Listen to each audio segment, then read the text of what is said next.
waxaad doorataan dad macno leh oo dadka wax taraya dalka qof jacayl ama mid ku xiga ha dooranin waa wixiina soo halaakeeyey waa cadaalad xumada aynu ka cararaynay waa waxaan dowladnimada qaban.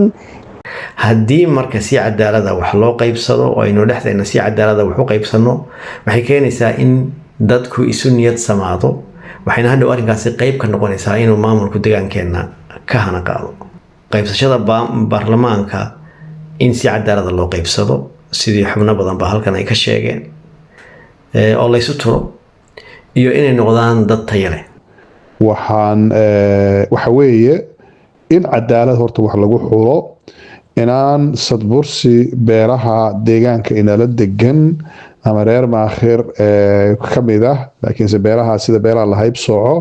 iyo beeraha kaleba inaan horta xaqooda la sadbursan wixii ay u qalmaan iyo sida ugu hufan in maaragtay iyaga faraha looga qaado inay soo xushaan oo aan loo xulin oo cadaalad iyo maxaan ku dhihi lahaa dadnimo iyo walaaltinimo qaab ah loogula dhaqmo waa in aqoonta iyo khibradda in la tixgeliyo oo marka lasoo xulayo in lagu tixgeliyo taas ee aan qof kasta la iska siin in dadka si xaqa wax loogu qaybiyo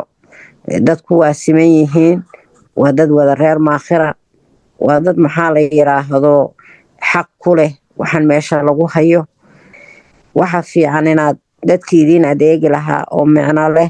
oo aqoon leh oo maxaa la yiraahdo aragti leh inaad keensataan ma aha reer hebel jifa hebel ii soo qor meeshan waxaa la rabaa dad aqoon-yahana dad ka bixi kara shaqada loo diray inay maaragtay ka midho dhaliyaan loogu talagalay ma aha laguma dhaame dhaqaaq ma aha iyo wixii socon jiray marka aad baan idiin salaamayaa hadafna ha guulaysato waqooyi bari cadowgeeda ha jabo way soconaysaa.